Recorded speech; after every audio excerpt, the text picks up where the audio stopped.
Hello, hello, hello, hello. Hi, Wadu. Welcome, Ekabu. You are very, very welcome. It's once again so lovely to be with you again.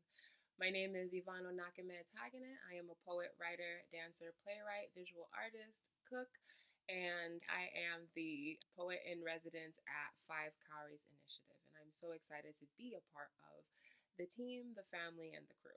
So, today I would love to talk to you about another element of poetry writing and storytelling. If you haven't had the opportunity to watch my previous video entitled If You Know How to Tell the Truth, You Know How to Write Poetry, please do take some time to go and review that and enjoy that and explore that. There's a lot of just beautiful goodness in there about writing and storytelling, and it's a good time.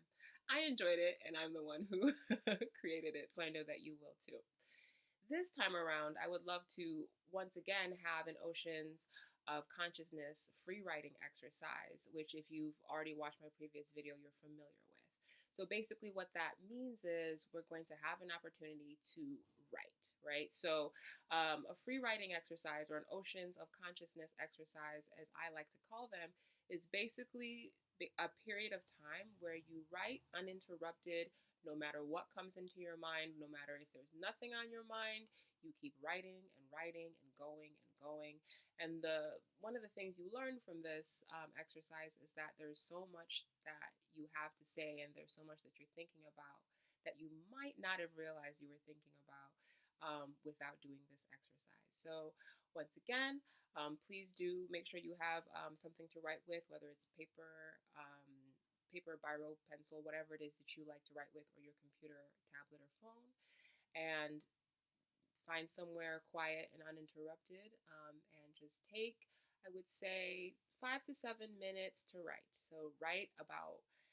I'm going to actually give you a writing exercise, a writing prompt for this one because I have one that I would love for you to write on. So the writing prompt is why I teach. That's it. Very simple. So just write down why I teach at the top of your page and write about that. Whatever comes into your mind, whatever comes into your heart, just write uninterrupted. If you don't know what to say, write I don't know what to say. I don't know what to say. If nothing day your mind say, nothing day my mind, nothing day my mind. Like write that, nothing day my mind, nothing day my mind until something comes. So do that for 5 to 7 minutes and then come back to this video. All right? You're back. Did you have fun? So we're just gonna just set that aside for a moment and we're going to move on with the rest of the video, but we will come back to it, don't worry. So today I want to talk about this idea called writing the missing story. A few years ago, I created this writing workshop called Writing the Missing Story. And for those of you who haven't been in a writing workshop before, a writing workshop is just an opportunity for people who write or want to write to learn more about writing. And it's just like having an opportunity to go and take a class about writing. And writing workshops can be one time, you can meet many times. It can be, it can be as long as you want it to be, or it can just be like maybe an hour, or maybe you meet several once a week. It can be anything like that. So I created a writing workshop, and it was meant to be, within maybe an hour or two, with a group of people. And I created it around the concept of writing the missing story. And I was thinking a lot about, in the news that I watch, and in the stories that I read, the novels that I read, the poetry that I read, the movies that I see, just everything around me, even the adverts that I see, those stories. Because, adverts are telling you stories. They're telling you um, what they're telling you about culture. They're telling you jokes. There's all kinds of things that you can learn from adverts, right? So I was really at a time where I was noticing everything that I was noticing, if that makes sense. I was looking at everything, with like a new gaze or new eyes. And I was thinking about not only the stories that we see, right, but the stories we don't see. I was curious about the missing story and the missing stories, and specifically I was thinking about the stories in my life, the experiences that I've had that I don't see on television very often, or in films very often, or I don't see in books, right? So I think about maybe some of the experiences that my mom had and some of the experiences that my parents had as immigrants. And I think about how many times do we get to see the stories of African women, for instance, told by African women.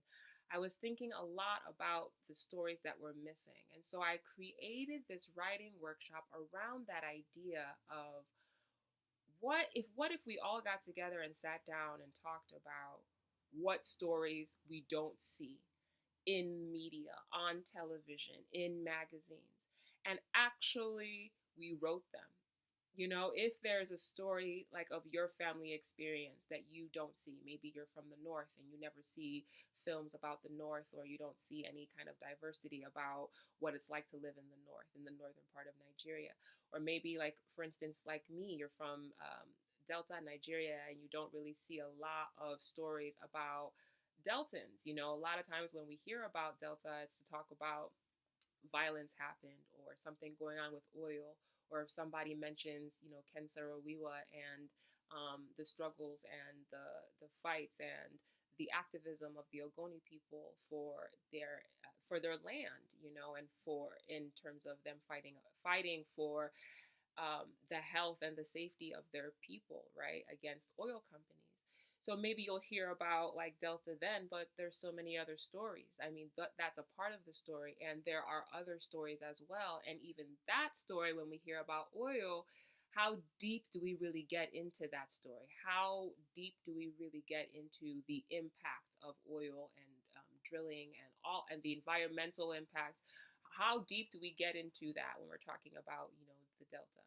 So I was thinking about that, and that's something that I want you to take the time to really reflect on. And, because so much of the time when you're new to writing or you've been writing for a long time, of course you read other people. You look at their writing and you say, okay, I love this. Okay, maybe I don't like that.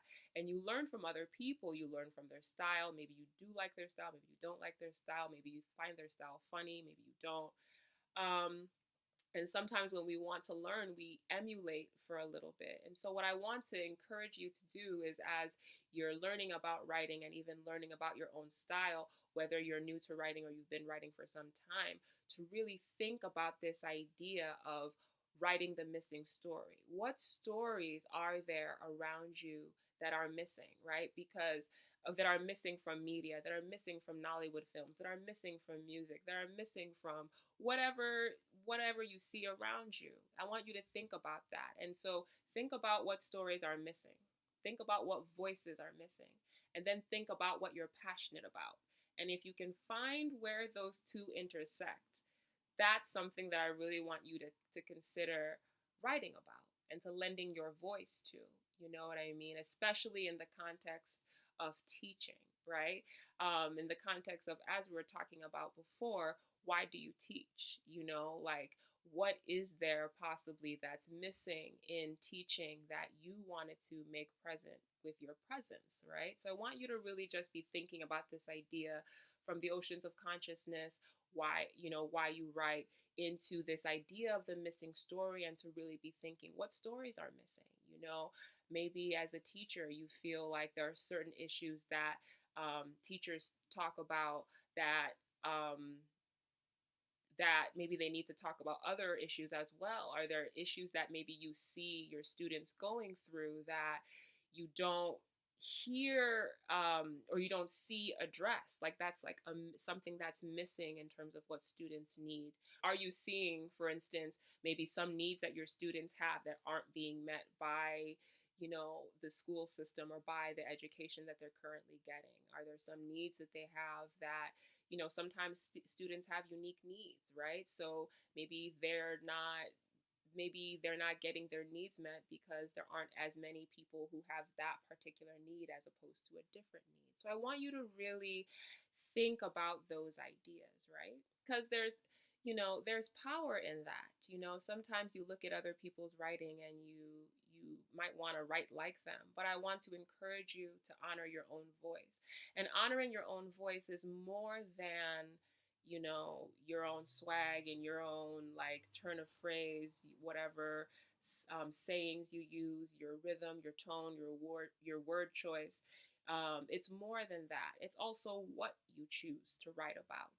What you choose to write about is just as important as your voice, just as important as your writing style, because that's your power. Your discernment is your power. Your ability to focus on whatever, what's the word? I guess juxtaposition. There's connections, right? There's a million different intersections that we have, right? Someone might want to write about food. Somebody else might want to write about food and culture. Somebody else might want to write about food and culture and the lessons they've learned through food.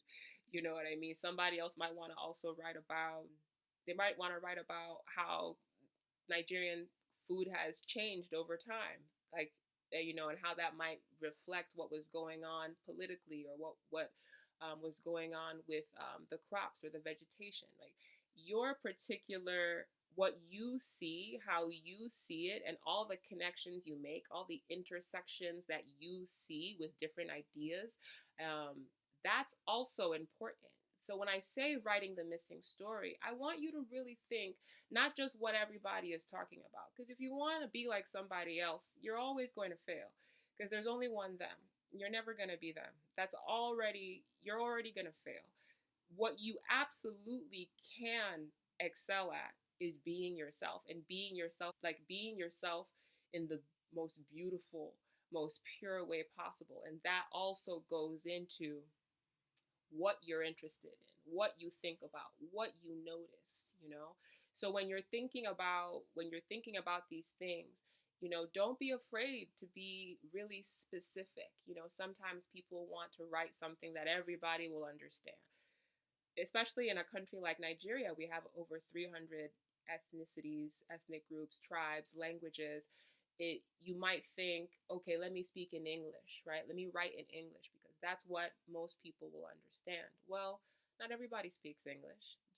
My grandmother didn't speak English. So if you want to speak to her, it's not going to be English that she's going to hear, right? So you have to think about not so much trying to be universal, or trying to make everyone like you, or trying to do something that everyone will understand, but be yourself and be specific. And that comes down to your language, that comes down to the issues you talk about. That is everything. Your word choice. Like, I want you to really think about the words you choose and the words you leave out, what you talk about and what you don't. And don't be afraid to tell your specific story and to write missing stories. Even if you might think, oh, who would care about this? Well, you care about it, and that's all that matters. So with that same mentality, I want you to really, I have a couple of optional homework assignments that I invite you to do. One is go and listen to Teacher. No, they teach me. What's the name of that song? I think it's Teacher, No Teach Me Nonsense by Fela. Go and listen to that song. If you've already listened to it before, listen to it again in its entirety, right? I want you to listen to that. And I want you to take your Why I Teach free write. I want you to revise it, right? So revise it or edit it. It's the same concept. So revision and editing is when you have a piece, something you've already written, right? You've already written, and now you're going back to improve it, to make it the best that it can be. And a lot of people say that writing is revising, because it's just, you could be editing and writing and revising. You could be revising a piece forever. If you write a poem today, you could spend 20 years revising it. In fact, there are poems that I've written that sometimes it just takes time to even understand what it is you want to say, for you to even learn what it is that poem was teaching you. So some poems take time, and that's natural and that's beautiful. My first novel took me over 14 years to complete. So I respect time and I respect art, and I don't believe in rushing the process, right? So, and at the same time, what is this something that I just heard a quote. Lupita Nyong'o was quoting Chadwick Boseman's wife recently, who said, "Take your time, but don't waste your time." So that's how I look at writing as well. That's how I look at life, and that's how I look at writing. I think that's a beautiful, I love that saying, so I really want to remember it. So, in terms of editing, I want you to take the Why You Teach poem and edit it. Edit it, look it over, improve upon it, deepen it, and I want you to create 25 or more line poem out of that. That you've revised with this mentality, this idea, these concepts of writing the missing story, thinking about that, and thinking about why you teach, and really see if there's anything you want to put together in terms of creating a revised piece that reflects those concepts and those ideas. So that's it. That's it. Those are your 2 bits of optional homework. Listen to Teacher Don't Teach Me Nonsense. Teacher Don't Teach Me Nonsense by Fela Anikulapo Kuti. And also revise your free write into a 25-line or more poem. And just see where that goes. Like, really think about precision of your language. Make sure that you remember how powerful your words are. What you say is just as important as what you don't say. If you say something like,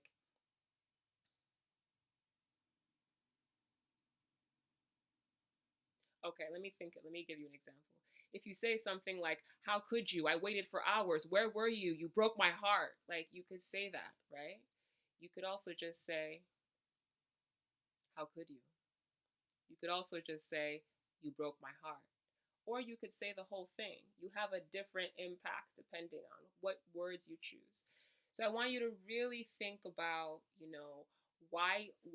this idea of why you teach, writing the missing story. And I want to see what you come up with, and make sure that you choose your words like you would choose fruit at the marketplace. When you go market and when you want pick mango, pawpaw, or coconut or whatever, you're very careful about what you pick, are you not? Because you want to have the best pineapple, you want to have the best apple, you want to have the best everything, right? You pick carefully, you choose carefully. Think about that idea as you are revising. Choose your words like you would choose fruits at the marketplace. Think about that and see if that helps you with your revision. Thank you so much for your time and your listening. Happy writing. Stay safe, wash your hands, and God bless. Bye.